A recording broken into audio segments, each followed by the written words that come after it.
सदृश्यं तत्त्वमशादिलक्ष एकं नित्यं विमलवचनं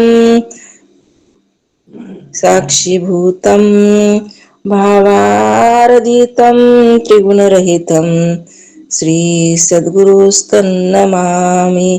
सच्चिदानंद सद्गुरुनाथ महाराज की जय। सद्गुरु मागीर महाराज की जय। सद्गुरु बालासाहेब महाराज की जय। ब्रह्मपुत्र रंगनाथ महाराज की जय। शांती ब्रह्म एकनाथ महाराज की जय। दासबोध दशक 8 समाज दुसरा सूक्ष्म आशंका। सूक्ष्म प्रकारच्या शंका काय घेतलेल्या आहेत ते आज आपण इथं पाहणार आहोत. पान क्रमांक 289. मागा श्रोती अपेक्षिते ते पाहिजे निरोपिले मिरावेसी कैसे झाले चराचर. मागील समासामध्ये श्रोत्यांनी आक्षेप घेतला होता की ब्रह्म निरवयव असताना त्याच्यापासून चराचर सृष्टी कशी उत्पन्न झाली. ब्रह्म कसं आहे निरवयव, आणि अशा निरवयव ब्रह्मापासून ही सृष्टी कशी उत्पन्न झाली त्याच्या समाधानासाठी निरूपण केले पाहिजे असं समर्थ म्हणतात. याचे ऐसे प्रतिवचन ब्रह्म जे का सनातन तेथे माया मिथ्याभान विवर्त रूप भासे. याचे समाधान असं आहे की जे सनातन ब्रह्म आहे ना त्याच्या ठिकाणी माया ही विवर्त रूप म्हणजे दोरीवर साप दिसावा तशी नसूनही दिसणारी कल्पनामय भासत असते. आता महाराज सांगतात माया ही कशी आहे ब्रह्मावर जसा दोरीवरचा साप दिसावा ना तशी नाही, कारण दोरीवरचा साप काय व्हायलाय दिसायला लागलाय, पण तशी नसूनही दिसणारी कल्पनामय भासत आहे. नसूनही दिसणारी नाही तरी पण दिसायला लागली, नाही तरी पण दिसायली म्हणून कल्पना मय भासायला लागली. कल्पना जशी आता एखाद्या वेळेस आहे आपण कल्पना करतो ती कल्पना नाही तरी भासायला लागली. नाही तरी भासणं तिला म्हणतात माया.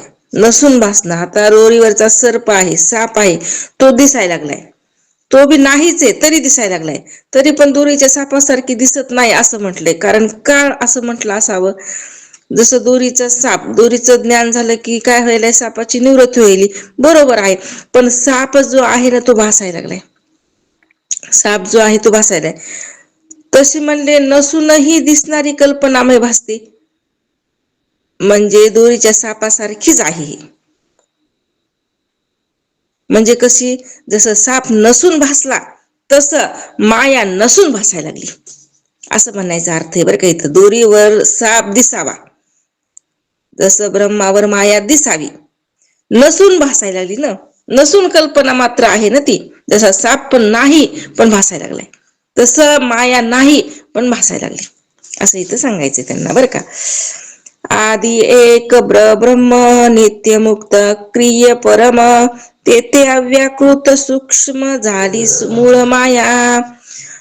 सर्वप्रथम केवळ एक नित्य मुक्त सर्वश्रेष्ठ अक्रिय असं परब्रह्म तेवढंच होत आहेच. एकुलता एक कोण आहे ब्रह्म चैतन्य एकटं एकच आहे, आणि ते कसं आहे नित्य मुक्त, नित्य आहे आणि मुक्त आहे. सर्व श्रेष्ठ, त्याच्यासारखं श्रेष्ठ दुसरं कोणी नाहीच.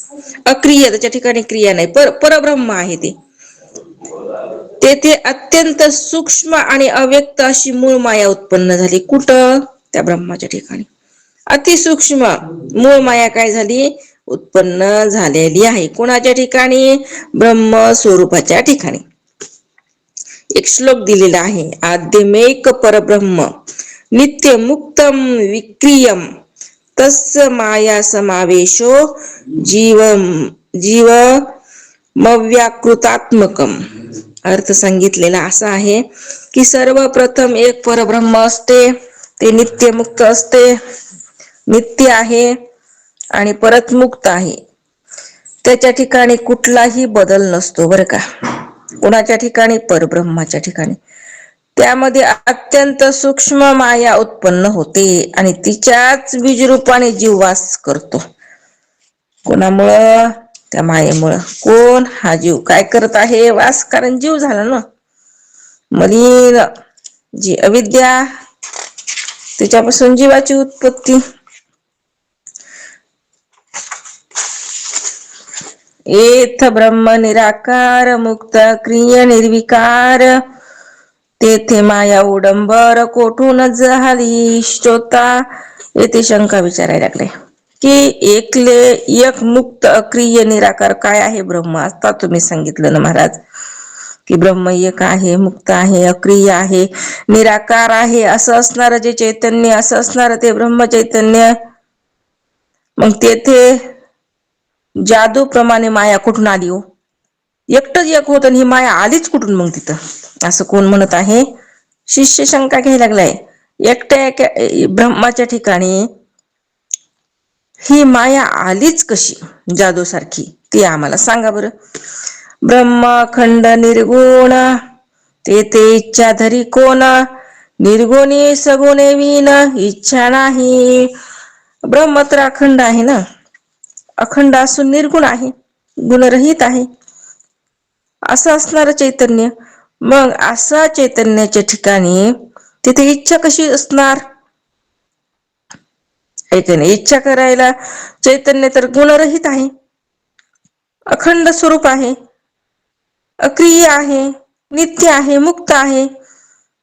मग अशा ब्रह्माच्या ठिकाणी इच्छा कशी असणार? निर्गुण सगुण झाल्याखेरीज तिथे इच्छा उत्पन्न होऊ शकत नाही ना.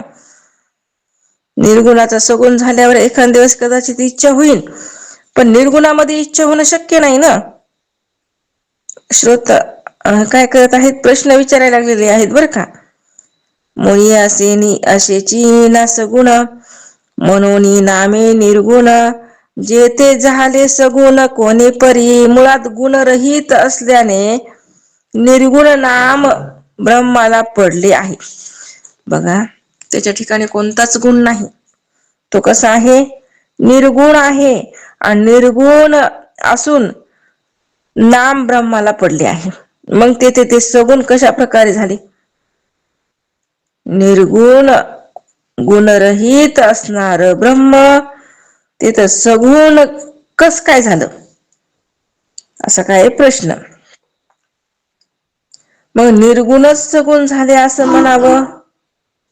मुळी असेची ना सगुण, म्हणून नामे निर्गुण, तेथे झाले सगुण कोणी परी. निर्गुणच सगुण झाले असं म्हणावं, तर या बोलण्याने अंगी मूर्खपणा येईल न. निर्गुण काय झाले? सगुण झाले असं म्हणल्यावर कसं जमन बरं? अंगी मूर्खपणाच येतो म्हणले असं जर म्हणायला गेलं तर. असं समर्थ सांगतात. निर्गुणाची गुण आले ऐशी जरी अनुवादले, लागो पाहे येणे बोले मूर्खपण. कोणी एक म्हणाला देव निरवयव असून तो सृष्टी करूनही अकर्ता आहे. निरवयव आहे तो, त्यानं सृष्टीची उत्पत्ती केली, परत तो अकर्ता आहे. बिचाऱ्या अज्ञानी जीवांना त्याची लीला कशी कळणार? तो निरवयव, त्याला अवयव नाहीत. तो सृष्टी करायला लागलाय, त्याला सृष्टी बी उत्पन्न केली, परत अकर्ता आहे.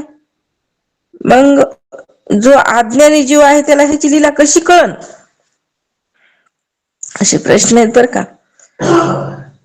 एक म्हणती निरावेव्य करुणिया करता, तो देव त्याची लीला बापुडी जीव काय जाणती. एक म्हणतात की तो तर परमात्मा आणि बिचारा जीवात्मा अल्पज्ञ आहे.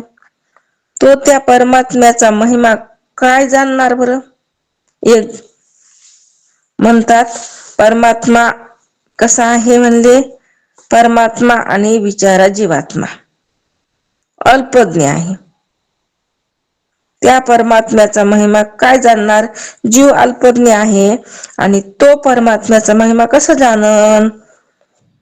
एक म्हणती तो परमात्मा उगाच महिमा सांगती, शास्त्रार्थ अवघा लोपिती बळेची निर्गुणास म्हणती करोनिया करता.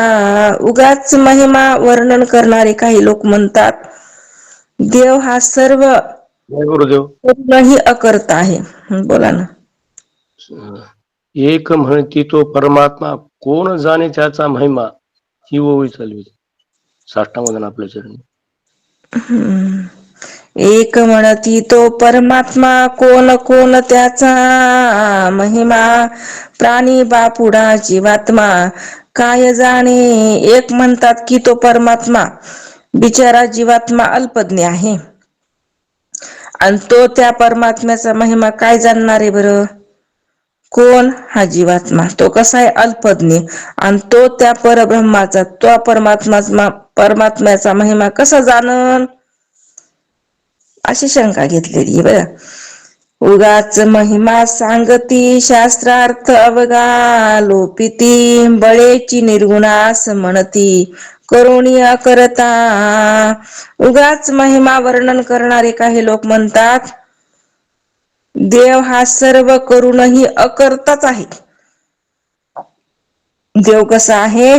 अकर्ता आहे सर्व करून. निर्गुणासंबंधी बळेच असे विधान करण्याने शास्त्रार्थाला बाधा येत आहे, हे त्याला कळतच नाही. देव हा सर्व करून कसा आहे? अकर्त. निर्गुणासंबंधी बळेच असं विधान केलं म्हणजे शास्त्रार्थाला बाधा येते ना. कारण का बरं?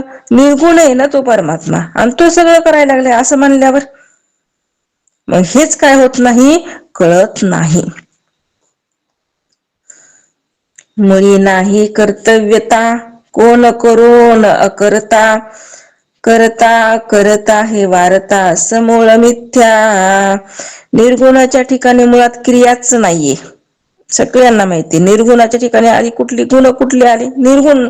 जर गुण असले तर त्याला निर्गुण म्हणताच आलं नसतं. त्याच्या ठिकाणी क्रिया असते त्याला अक्रिय म्हणताच आलं नसतं. म्हणून त्याच्या ठिकाणी क्रियाच नाही. तर मग ते करून अकर्ता असे कसं त्याला म्हणता येईल बरं?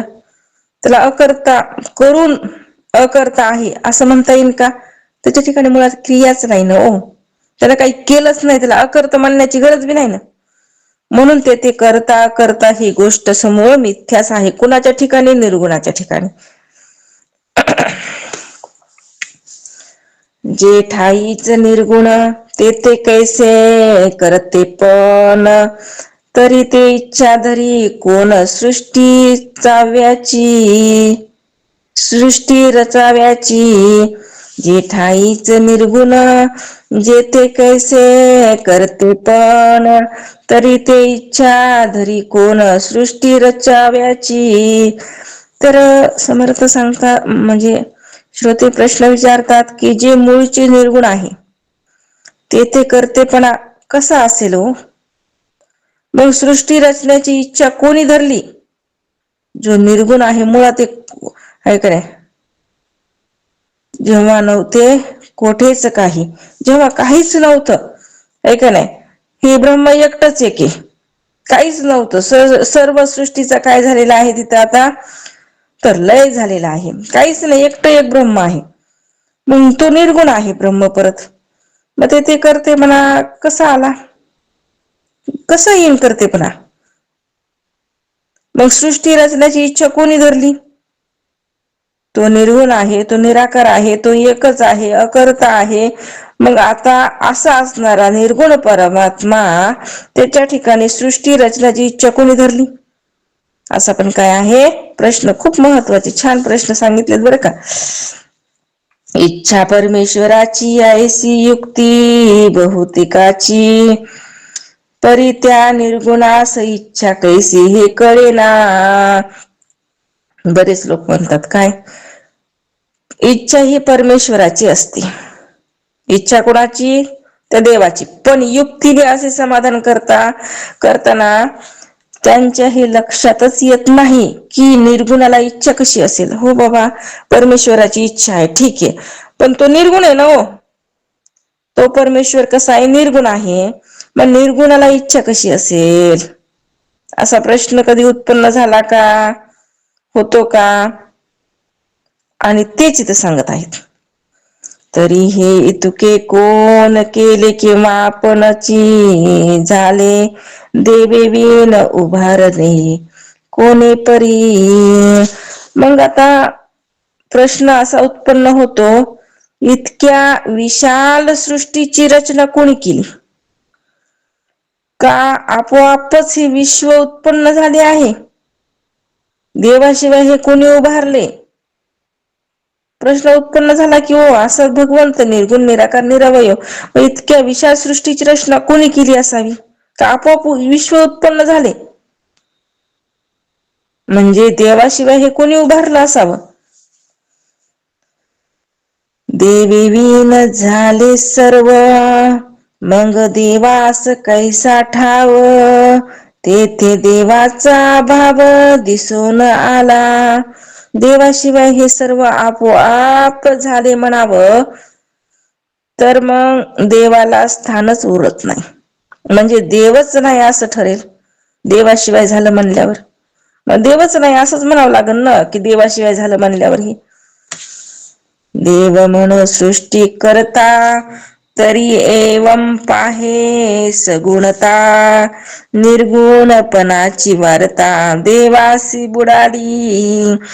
देव सृष्टी करता असे म्हणावं, तर कर्तव्य सगुणाच्या ठाईच संभवते. देव निर्गुण आहे या बोलण्याला काही अर्थच उरत नाही. देव सृष्टी करता असे म्हणावे, तर कर्तृत्व सगुणाच्या ठाईच संभवते. कारण निर्गुण कसं कर्तव्य, निर्गुणाच्या ठिकाणी कर्तव्य कसं संभवन? सगुणाच्या ठिकाणी संभवन ना. देव तर निर्गुण आहे, या बोलण्याचा काही अर्थच उरणार नाही ना हो. देवानं सृष्टी उत्पन्न केली म्हणल्यावर. देव ठाईचा निर्गुण, तरी सृष्टी करता कोण, करतेपणाचे सगुण नाशिवंत. मग असा प्रश्न पडला की देव जर मुळी निर्गुणच आहे ना, तर सृष्टी करता कोण आहे? सगुणाशिवाय तर कर्तव्य नाही, आणि सगुण तर नाशिवंत असत, आहे की नाही? प्रश्न पडला, देव कसा आहे? मुळी निर्गुण आहे ना, मग सृष्टीचा करता कोण आहे? निर्गुण तर करता होऊ शकत नाही. आणि सगुण करता म्हणलं तर सगुण कसं आहे ना, नाशिवंत आहे ना. आणि ब्रह्म तर कसं आहे? निर्गुण आहे. असा काय झालाय प्रश्न पडलेत बरं. येथे पडिले विचार, कैसे झाले चराचर, माया म्हणून स्वतंत्र, तरी हेही विपरीत दिसे. परत हे सर्व चराचर कसं झालं, हा प्रश्न तसाच अनुत्तरित राहतो. माया तर स्वतंत्र आहे, तिनं हे केले म्हणावं, तरी तेही विपरीत दिसते. कारण तिनं बी करू शकत नाही ना. जी माया आहे, नाही तिनंच सगळं उत्पन्न केलं म्हणल्यावर ती एकटी करू, ती तर जड आहे ना, ती एकटी कशी करू शकल? हे बोलणं पण विपरीतच आहे. माया कोणी नाही केली, हे आपणची विस्तारली, ऐसे बोलता बुडाली देवासी वारता. मायेला कोणी केलेले नाही, ती स्वतःच उत्पन्न झाली आणि विस्तार पावली असे म्हटलं तर मग देवाला स्थानच राहत नाही. जर माया जी आहे कुणीच केली नाही, स्वतः उत्पन्न झाली असं जर विस्तार, असं जर म्हटलं तर म्हणले देवाला स्थान उरणार नाही. देव निर्गुण स्वतः सिद्ध, त्यासी मायेशी काय संबंध, ऐसे बोलता विरुद्ध दिसून आले. देव स्वतः सिद्ध असून, स्वयंसिद्ध आहे, स्वतः सिद्ध आहे. कोण? परमात्मा निर्गुण आहे. आणि त्या निर्गुण परमात्म्याचा मायेचा काही संबंध काय? म्हणजे नाहीच ना. त्या परब्रह्म निर्गुण परमात्म्याचा आणि मायेचा संबंधच काय असं म्हणावं, तरी अद्वैत सिद्धांताच्या विरुद्धच ठरतं. देव सिद्ध स्वतः सिद्ध असून निर्गुण आहे, त्याचा आणि मायेचा संबंध काय असं म्हणावं तरी ते अद्वैत सिद्धांताच्या विरुद्धच ठरतं. कारण का बरं? एकमेवा परब्रह्म नेह नानास्ति किंचनम. एकच एक परब्रह्म आहे, त्याच्याशिवाय दुसरं काहीच नाही. जगत मिथ्या ब्रह्म सत्य सिद्धांत येत नाही. मग देव स्वतः सिद्ध असून निर्गुण आहे आणि त्याचा आणि मायेचा संबंध काय असं म्हणावं तरी ते अद्वैत सिद्धांताचा विरुद्ध ठरत असते. सकळ काही कर्तव्यता आली मायेच्याची माथा, तरी भक्तास उद्धरिता देव नाही की. सर्व कर्तव्य जर त्या मायेचे आहे असं म्हटलं ना, तर मग असा प्रश्न निर्माण होतो की भक्ताचा उद्धार करणारा देव आहे की नाही. मग जर ह्या मायेनं सगळं केलं म्हणल्याच्या नंतर मग भक्ताचा उद्धार कोण करणार आहे? मग देव आहे का नाही असा प्रश्न उत्पन्न झाला. बरं, देवेवीन नुसती माया कोण नेईल विलया, आम्हा भक्ता सांभाळाया कोणीच नाही. देवाशिवाय या मायेचा नाश कोण करीन? कोणीच करू शकत नाही. माया स्वतंत्र असेल आणि देवच कुणी नसेल ना, तर आम्हा भक्ताचा सांभाळ करायला कोणीच नाही असंच होईल ना. असं होणं शक्य आहे का? मग देवच नाही आणि मायाच आहे असं होईल का? माया स्वतंत्र असेल, देवच नसेल, मग आम्हा भक्ताचं रक्षण कोण करीन? असे प्रश्न आहेत बरं का मोठमोठाले. म्हणून माया स्वतंत्र ऐसा न घडे की विचार, मायेस निर्मिता सर्वेश्वर तो एकची आहे. म्हणून माया स्वतंत्र हा विचार टिकू शकत नाही. मायेला निर्माण करणारा एक सर्वेश्वरच आहे. ती स्वतंत्र आहे असं म्हणताच येत नाही. कोणती माया? व तिला निर्माण करणारा कोण आहे म्हणले सर्वेश्वर. तरी तो कैसा आहे ईश्वर, मायेचा कैसा विचार, तरी हे आता सविस्तर बोलिले पाहिजे. तरी आता तो ईश्वर कसा आहे, माया कशी आहे इत्यादी सर्वांच्या विषयी सविस्तर बोलणे आवश्यक आहे. सांगावंच लागण आता, कारण एवढे प्रश्न आहेत ना. मग आता ती माया आणि तो भगवंत, तो ईश्वर कसा आहे हे तुम्हाला सांगावंच लागण. श्रोता व्हावे सावधान एकाग्र करून या मन, आता कथानुसंधान सावध ऐका. आता म्हणतात की श्रोत्यांनी सावध व्हावं. म्हणून श्रोत्यांनी आता काय करा, सावध व्हावं व मन एकाग्र करून कथा अनुसंधान श्रवण करावा. समर्थ म्हणतात की श्रोत्यांनी काय करा, आता सावध व्हा. हे अनेक प्रश्नाचे जे समाधान आहे ते आता करणार आहेत बरं का समर्थ. एक आशंकेचा भाव जनी वेगळाले अनुभव, तेही बोले जे ती सर्व येता अनुक्रमे. जेथे जी शंका निर्माण झाली आहे त्या संबंधी लोकांचे अनुभव भिन्न आहेत, म्हणून मतेही भिन्न आहेत. म्हणून प्रथम त्या संबंधी कथा अनुक्रमे सांगितले जाईल. येथे जी शंका निर्माण झालेली आहे ना, त्या संबंधाने लोकांचे अनुभव भिन्न भिन्न आहेत. मतही त्यांचं भिन्न, प्रत्येकाचं मत जसं आपल्याला वाटलं तसं केलेलं आहे. आणि प्रथम त्या संबंधी यथानुक्रम मी काय करतो म्हणजे सांगतो असं समर्थ म्हणतात. पहिल्यांदा सांगितलं जाईल. एक म्हणती देव केली म्हणून हे विस्तारली, देवास इच्छा नसती झाली तरी हे माया कैसी. कुणी एक म्हणत आहे देवानेच मायेची उत्पत्ती केली म्हणून तर तिचा इतका विस्तार झालेला आहे. देवाला जरी इच्छाच झाली नसती तर ही माया कुठून आली असती. एक जण असं म्हणलं की देवानच ह्या मायेची काय केली, उत्पत्ती केली. त्याला इच्छा झाली म्हणून तर तिला उत्पन्न केलं आणि एवढा विस्तार झाला, असे एक जण म्हणत. एक म्हणती देव निर्गुण, ते इच्छा करी कोण, माया मिथ्या हे आपण झालीच नाही. मग दुसरा काय म्हणतो, अरे कोणी म्हणतात की देव तर निर्गुण आहे ना, गुणच नाहीत ना त्याच्या ठिकाणी, तो निर्गुण आहे ना, मग तेथे इच्छा कोण करणार. निर्गुण ब्रह्माच्या ठिकाणी इच्छा कोणी केली. माया ही तर मिथ्या आहे, म्हणजे केवळ भासरूप आहे, वास्तविक ती उत्पन्न झालेलीच नाही. कारण निर्गुण निराकार निरवयव असणारे ब्रह्माच्या ठिकाणी इच्छा होणं शक्य नाही. आणि ही माया मिथ्याच आहे, केवळ भासरूप आहे, वास्तविक ती उत्पन्न झालेलीच नाही, असं एक जण म्हणायला लागलाय.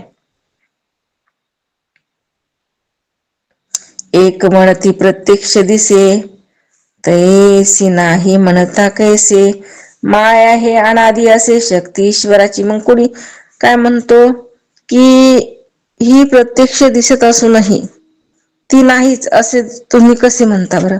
धडधड डोळ्याने दिसायली, तिला नाही कसं म्हणता येईल. ह्या मायाला नाही कसं म्हणावं, दिसायली ना डोळ्यानं. माया ही अनादी असून ती ईश्वराची शक्ती आहे, असं म्हणाले एक जण. एक म्हणती साच असे तरी हे ज्ञाने कैसे निरसे, साच्या सारखीच दिसे परी ती मिथ्या, परी हे मिथ्या. कोणी म्हणतात की ही खरी म्हणावी, तर स्वरूप ज्ञान होताच ती नष्ट होते. जर हिला खरे म्हणावं तर आत्मज्ञान झाल्याबरोबर, स्वतःच ज्ञान झाल्याबरोबर माया राहते का, नाही राहती, नष्ट झाली. म्हणून ती खऱ्यासारखी दिसते. नष्ट व्हायची ना ती माया, कशाला व्हायची नष्ट, स्वरूपाच्या ज्ञानानं.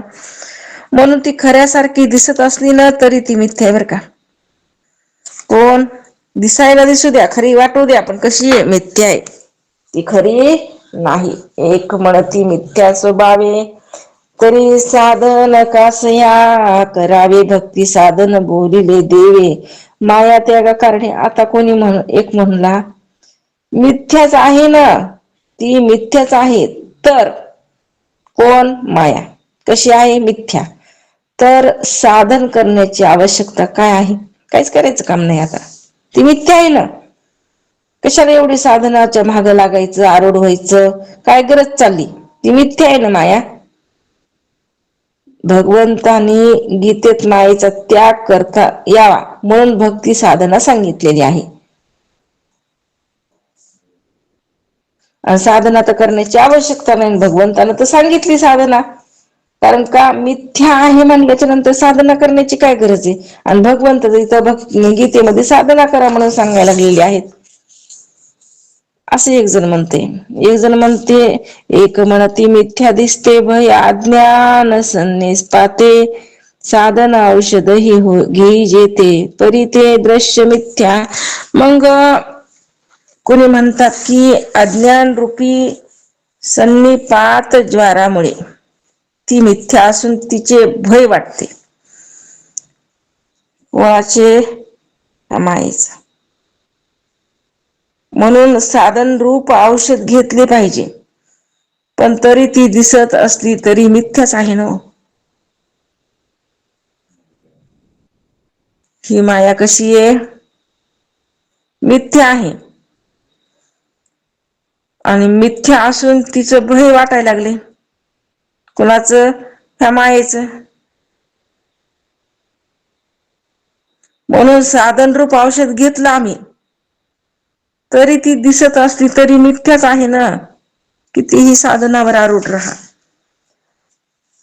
है का नाही, तरी पण ती मिथ्या आहे हे कळण, पण ती दिसल्याशिवाय राहणार नाही.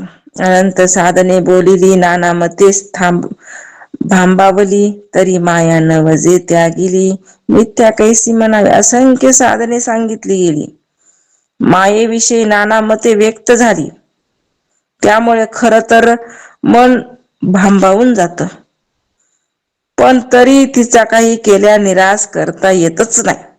मग तिला मिथ्या कशी म्हणावी, कोणाला, त्या मायेला. मिथ्या बोले योगवाणी, मिथ्या वेदशास्त्र पुराणे, मिथ्या नाना निरोपणी बोलिली माया. योगी जण माया मिथ्या असं म्हणतात. वेदशास्त्री पुराणे ही माया मिथ्या आहे असेच म्हणतात. ज्ञानी लोक ही अध्यात्म निरूपणात अनेक प्रकारे माया मिथ्या आहे असेच प्रतिपादन करतात. योगी लोकांना तसंच सांगितलं, पुराणात तसंच निघालं. परत वेदांती जे आहेत, ज्ञानी पुरुष जे आहेत, हेच प्रतिपादन करायलेत की माया कशी आहे, मिथ्या आहे. माया मिथ्या म्हणता गेली हे वार्ता नाही ऐकेली, मिथ्या म्हणताच लागली समागमे.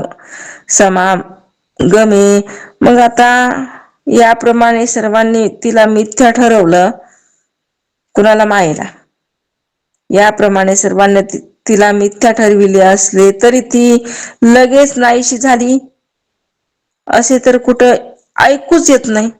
एखादी गोष्ट जर आहे ती मिथ्या म्हणल्यावर तिथं असती का? ती नसतेच ना. मिथ्या म्हणल्यावर नाहीशी होते. आता समजा एखादी गोष्ट आहे, जादूगार जादू दाखवायला लागलाय, पण आपल्याला माहित असतं जादू कशी दिसायली पण मिथ्या आहे, लगेच गायब बी होती ना. पण असं मायेचं झालंय का? नाही झालं. उलट मिथ्या म्हणताच ती येऊन चिटकते, असंच तर दिसून यायला लागलंय. जयाचे अंतरी ज्ञान नाही ओळखिले सज्जन, तयास माया मिथ्या भान सत्तेची वाटे. ज्याच्या अंतरी ज्ञान नाही ना, आणि ज्याने सज्जन ओळखलेले नाहीत ना, त्याला मायेचे मिथ्या अस्तित्व खरेच वाटतं. ज्ञान नसणाऱ्यांना जगत खरं वाटायले, संसार खरा वाटायले, लेकरं बाळ खरं वाटायला लागलेत. ऐका नाही, असंच असतं वाटायला लागले, एक दिवस सोडून जायचं वाटायला लागलेलं आहे. ऐका नाही, असंच राहावं वाटायला लागलेलं आहे. कारण का? हे मिथ्या आहे पण खरं वाटायले, कारण ज्ञान नाही ना.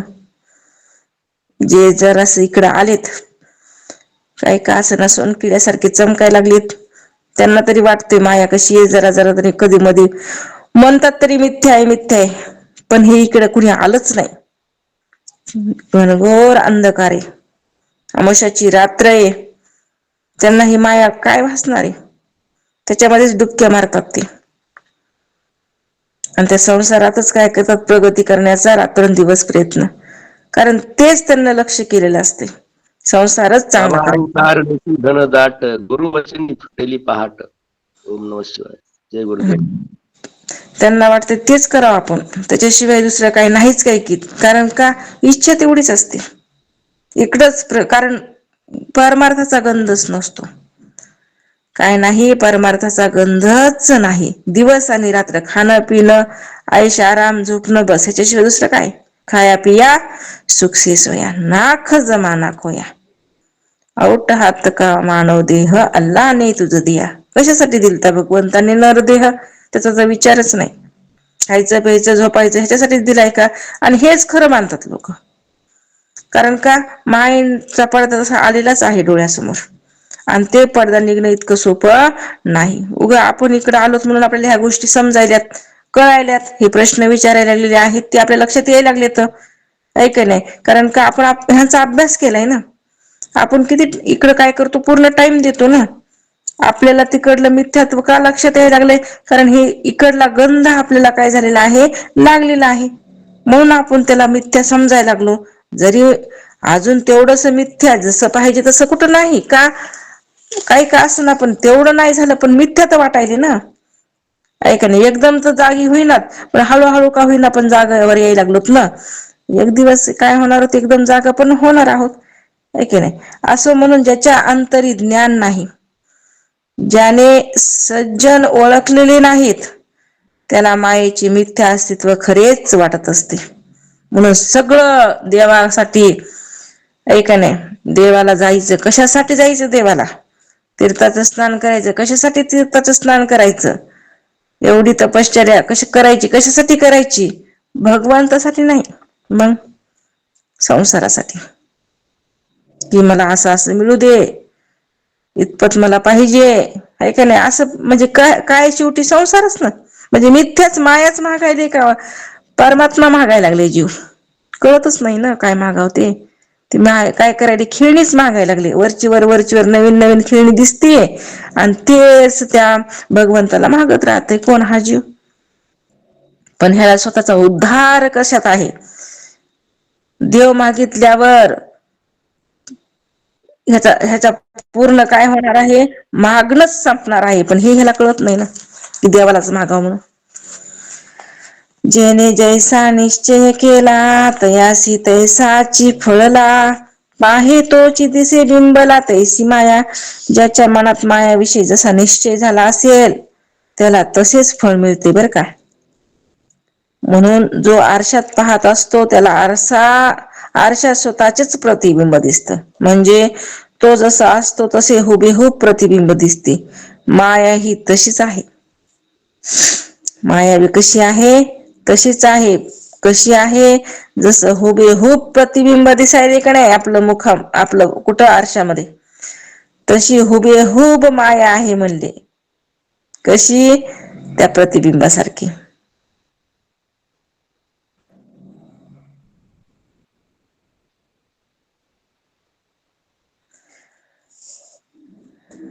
एक म्हणती माया कैसी आहे ते सर्व ब्रह्मची, थिजल्या विधुरल्या व्रताची ऐकेता न मोडे.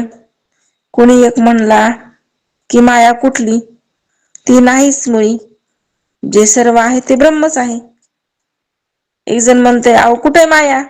सगळं परब्रह्मच आहे ना, परमात्माच आहे. जसं तूप हे थिजलेले असो वा पातळ असो, त्याची एकरूपता मोडते का? नाही ना. कोणाची? त्या तुपाची. तसं म्हणले ब्रह्म असो का माया, ब्रह्म काय आणि माया काय एकच आहे. एक आहे थिजलेल्या तुपासारखं आणि एक आहे पातळ तुपासारखं. पण थिजलेलं तूप असू द्या किंवा पातळ असू द्या, एकरूपता मोडली का नाही मोडली. तसं जगत दिसू द्या किंवा ब्रह्म दिसू द्या, आहे का नाही, शेवटी ते ब्रह्मच आहे ना. तिथे एकरूपता मोडतच नाही. जरी ह्यानं बोलले पण किती मोठं रहस्य आहे ह्याच्यामध्ये. सगळ्यांचे कुठं असा निश्चय? ब्रह्म तेची माया, माया तेची ब्रह्म. पण कुठं वाटायला लागले ब्रह्म तेची माया आहे, माया तेची ब्रह्म आहे. जगत नाही ते कोण आहे? जनन हे अवघा जनार्दन. म्हणायला सोपं जातंय, पण कृतीमध्ये उतरतय का? नाही उतरत.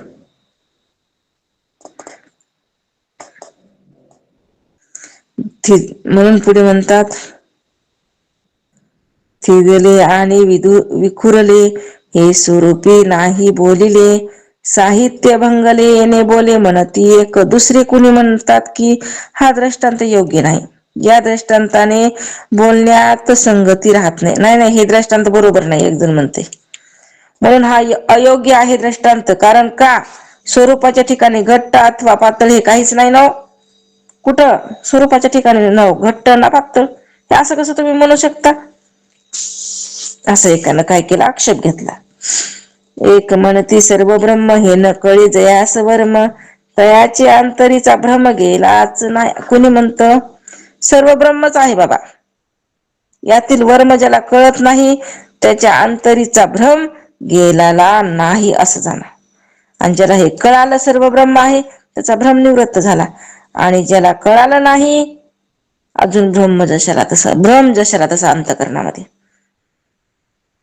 वाटतच नाही. का वाटत नाही? हरीच्या दासालाच काय दिसतो म्हणजे हरी सगळीकडे दिसतो.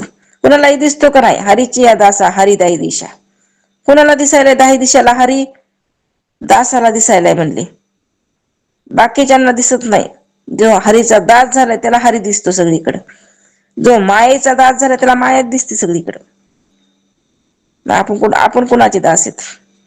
हरीचे आहेत का मायेचे? जर आपल्याला हरी दिसत असेल तर हरीचे आहेत, आणि आपल्याला माया दिसत असेल तर आपण मायेचे दास आहेत. मग अजून कशाला कुणाला विचारायचं? आपणच अनुभवायचं. ऐक म्हणती एकची देव, ते कैसे आणले सर्व. सर्व ब्रह्म हे अपूर्व आश्चर्य वाटे. आता कोणी म्हणतात देव एकला एक आहे, दुसरी वस्तूच नाही देवाशिवाय. एकमेव अद्वितीयम परब्रह्म, एकच एक परब्रह्म आहे.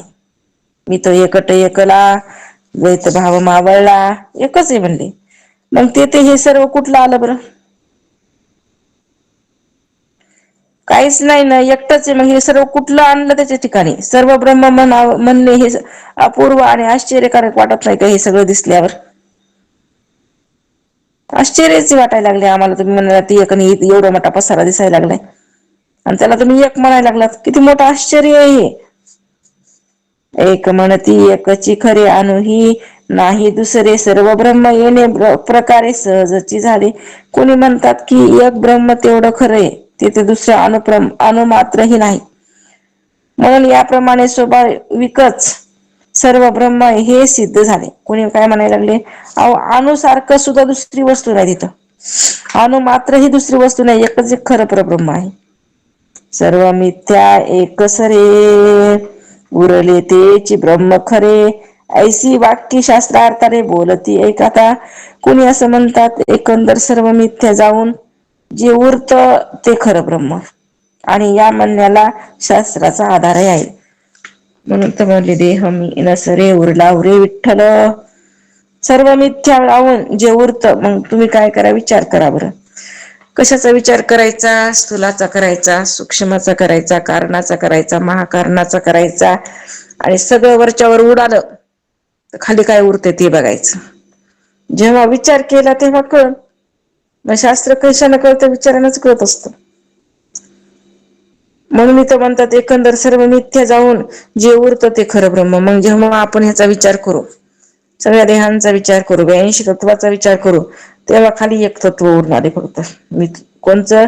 एक, ते म्हणजे परब्रह्म. म्हणून परमात्मा एक वस्तू असेल ती तया दिसे ज्ञानास्तव. ज्ञान पाहिजे. 82 तत्वाचं ज्ञान ज्याला असन त्यालाच परमात्मा दिसन. ज्याला 82 तत्वच माहिती नाही त्याला कुठला परमात्मा दिसणार आहे? कारण का, 82 तत्व ज्यानं पाठ केलेले आहेत, ज्याला माहिती आहेत, त्याचा निराश करून शेवटी मग जो उरलाय तो मी आहे असं तो म्हणू शकेल. सगळ्याचा निराश करून तो मी आहे, तिथं काय होईल? राहू शकेल ना, आहे का नाही? तिथं काय, परे होणं परते सुखन ते राहू निरंतर. तिथं आम्ही राहू ना, परेच्याही पलीकडं, महाकारणाच्याही पलीकडं, 82 तत्वाच्याही पलीकडं. पण पहिले निराश करायला तर शिकावं लागेल ना. पायऱ्या चढाव तर लागतं, तेव्हा जाऊ तिथपर्यंत. पायऱ्या चढ नाही, इथूनच तिथली काय करायले तर तिथलं स्वरूपाचं वर्णन कसं जमल खाली उभा टाकून? तुला तेवढ्या पायऱ्या रिंगून जावं लागेल. ब्रह्मगिरीच्या एवढ्या मोठ्या पायऱ्या आहेत. एखाद्या ज्याला चढली त्याला माहित असेल. उगं वरचं काय चाललंय, वरी अंजनी घाटे, ऐका नाही, असा डोंगर आहे, तिथे गेल्यावर काही दिसत नाही, उरली उरली लोक दिसतात. वरी गेल्यावर नुसतं आकाशात काय म्हणले, नुसतं धूर धूर धूर दुप्पट दुप्पट दिसायला लागले, पांढरं शुभ्र दिसतं. खाली बसूनच गप्पा.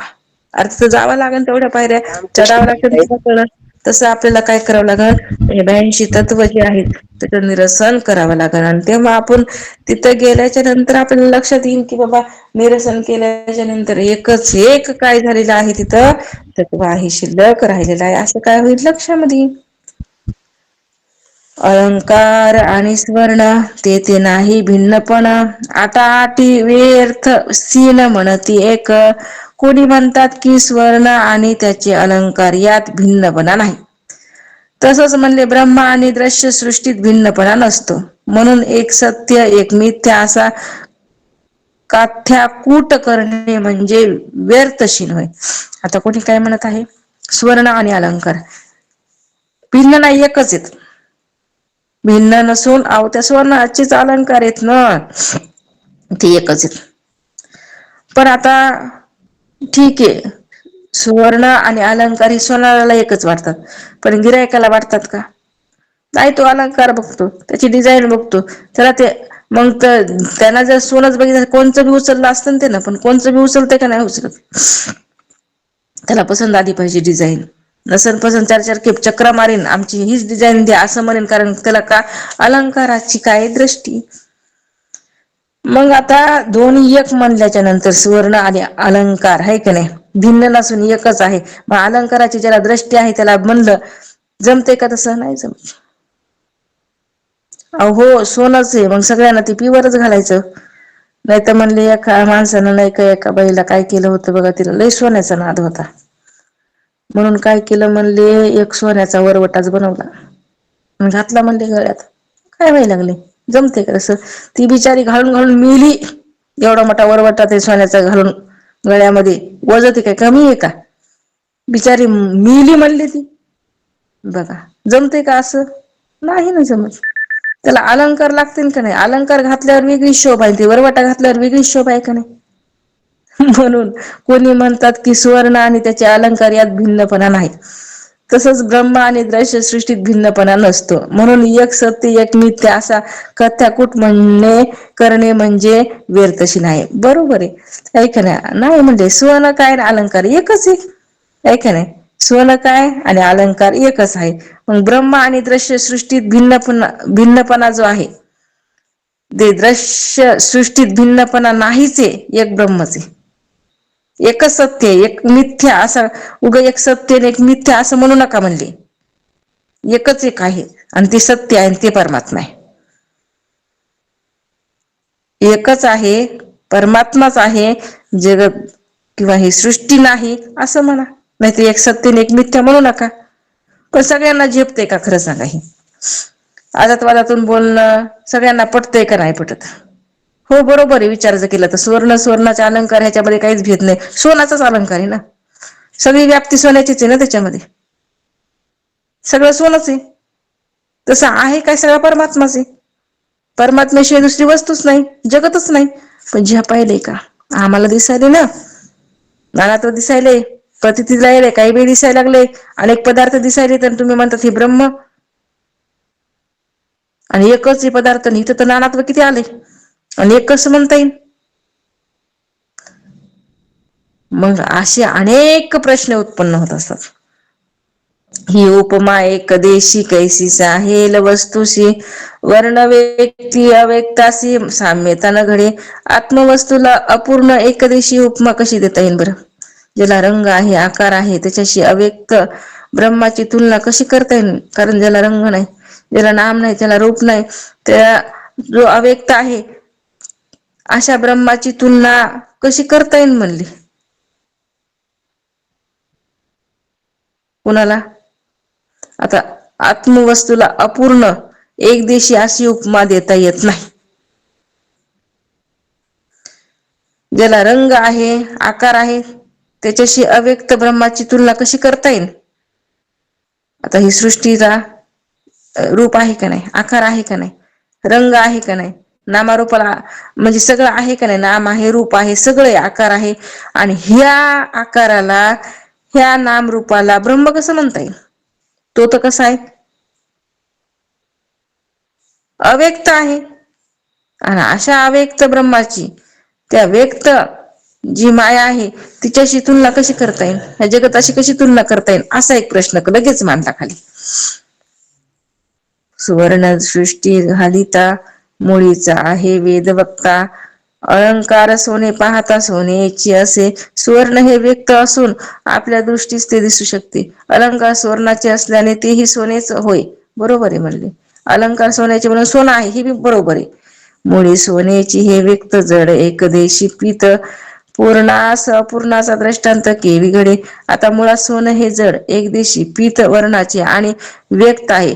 या अपूर्णाचा दृष्टांत परिपूर्ण अव्यक्त ब्रह्मास कसा बरं देता येईल? अपूर्ण दृष्टांत आहे म्हणजे, आणि हा दृष्टांत परब्रह्माला देता येतच नाही. दृष्टांत ती तुका एकदेशी देणे घडे कळायासी सिंधू आणि लहरीसी भिन्नत्व कैसे. आता बघा म्हणले दृष्टांत, हा दृष्टांत नेहमी एकदिशी असतो, पण परब्रह्माची काही कल्पना यावी म्हणून तो द्यावा लागतो. म्हणून समुद्र आणि त्याच्या लाटा यात भिन्नत्व कसं असेल? समुद्रावरच्या लाटा, हा दृष्टांत दिलेला आहे. आता जसं लाटा आणि पाण्यामध्ये काही भेद, दिसायला भेद आहे पण असायला एकच आहेत का नाही? दिसायला भेद, असायला, कारण लाटा घ्यायच्या म्हणलं तर हातामध्ये काय येणार? पाणीच येणार. म्हणजे नुसत्या दिसायलाच लाटा, पण शेवटी पाणीच आहे ना. म्हणून दिसायला जरी असला तर असायला एकच आहे. उत्तम मध्यम कनिष्ठ एका द्रष्टांते कळी श्रेष्ठ एका द्रष्टांते नष्ट संदेह वाढे. दृष्टांत उत्तम मध्यम आणि कनिष्ठ असे प्रकार असतात कुणामध्ये दृष्टांतामध्ये बरं का. एखादा उत्तम एखादा मध्यम एखादा कनिष्ठ. उत्तम दृष्टांत असेल तर विचारी स्पष्टपणे कळतो. या उलट एखादा दृष्टांताने झालेले ज्ञान नष्ट होऊन संदेह मात्र वाढतो. एखादा दृष्टांत उत्कृष्ट असतो आणि एखादा मध्यम असतो, एखादा उत्तम असतो. उत्तम दृष्टांत जर लक्षात आला तर स्पष्ट ज्ञान होतं आणि जो मध्यम दृष्टांताना संशय वाढत असतो. म्हणून दृष्टांतही कळावा लागतो. कैसा सिंधू कैसी लहरी अचाळास चळासी सरी साचा ऐसी ओडंबरी मानूच नये. कसला म्हणले समुद्र आणि कसली लाट. अचळ अशा परब्रह्मास चलाची उपमा कशी शोभून दिसेल. जादू म्हणजेच मिथ्याभास हा कधीही सत्य मानूच नाही. ओडंबरी हे कल्पना नाना भास दाखवी जना. एरवी हे जाणा ब्रह्मची असे. माया ही केवळ कल्पना आहे. तिच्यामुळे लोकांना नाना भास दिसायला लागलाय. नाहीतर म्हणजे ब्रह्म सत्य आहे हे जाणून घ्यावं. बाकी सगळं मिथ्या आहे, कल्पना आहे. ऐसा वाद एकमेका लागता राहिली आशंका तेची आता पुढे ऐका सावध होईनी.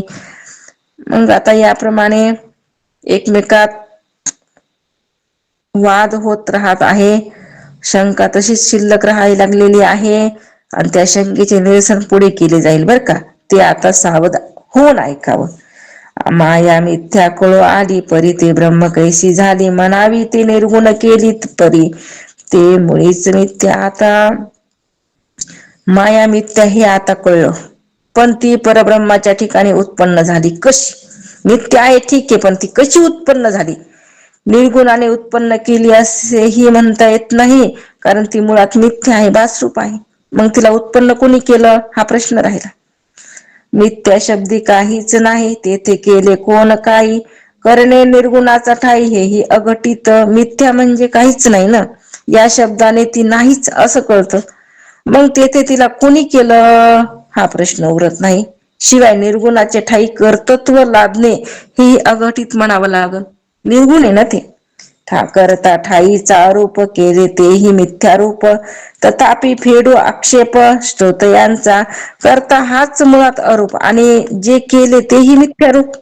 करता अरूप आहे, त्याला रूप नाही, आणि जे केले ते बी मिथ्यारूपच. हे सर्वच विलक्षण आहे का नाही, कसं वाटायला ऐकायला बी. पण तरीही श्रोत्यांचा जो आक्षेप आहे तो फेडणं आवश्यक असल्याने. आता बघा, कर्ता आरूप आहे, केलेलं बी मिथ्या आहे, हे बरोबर आहे, विलक्षण आहे. पण हे श्रोत्यांना काय केलेलं आहे, जो आक्षेप घेतलाय वरी तो फेडणे आवश्यक असल्याने त्याचे निरसन करून असे समर्थ म्हणतात. आता आपण काय करणार आहोत, जेवढे आता प्रश्न केलेले आहेत ना वरी, सगळे जे प्रश्नाचं उत्तर आता पुढच्या समासामध्ये समर्थ देणार आहेत, त्याचं निरसन करणार आहेत. ह्या समासामध्ये अनेक प्रश्न केलेले आहेत आणि ह्या प्रश्नांचे उत्तर आता पुढच्या समासामध्ये समर्थ देणार आहेत आणि तो आपण उद्या घेणार आहोत. इति श्री दासबोधे गुरु शिष्य संवादे सूक्ष्म आशंका निरूपण समास दुसरा समाप्त. अवधूत चिंतन. श्री गुरुदेव दत्त सच्चिदानंद सद्गुरुनाथ महाराज की जय. सद्गुरु मागीर महाराज की जय. सद्गुरु बालासाहेब महाराज की जय. ब्रह्मीपुत्र रंगनाथ महाराज की जय. शांती ब्रह्म एकनाथ महाराज की जय. ओम पूर्णमदः पूर्णमिदं पूर्णात् पूर्णमुदच्यते पूर्णस्य पूर्णमादाय पूर्णमेवावशिष्यते. मनोबुद्धि अहंकार चित्तानि नाहं न च श्रोत्रजिह्वे न च घ्राणनेत्रे न च व्योम भूमिर्न तेजो न वायुः चिदानन्दरूप शिवोऽहं शिवोऽहम्. न च प्राणसंज्ञो न वे पञ्चवायुर्न वा सप्तधातुर्न वा पञ्चकोशः न वा कपाणिपादो न चोपस्थपायु चिदानन्दरूप शिवोऽहं शिवोऽहम्. न मे द्वेषरागो न मे लोभमोहो मदो नैव मे नैव मात्सर्यभावः न धर्मो न चार्थो न कामो न मोक्षः चिदानन्दरूप शिवोऽहं शिवोऽहम्.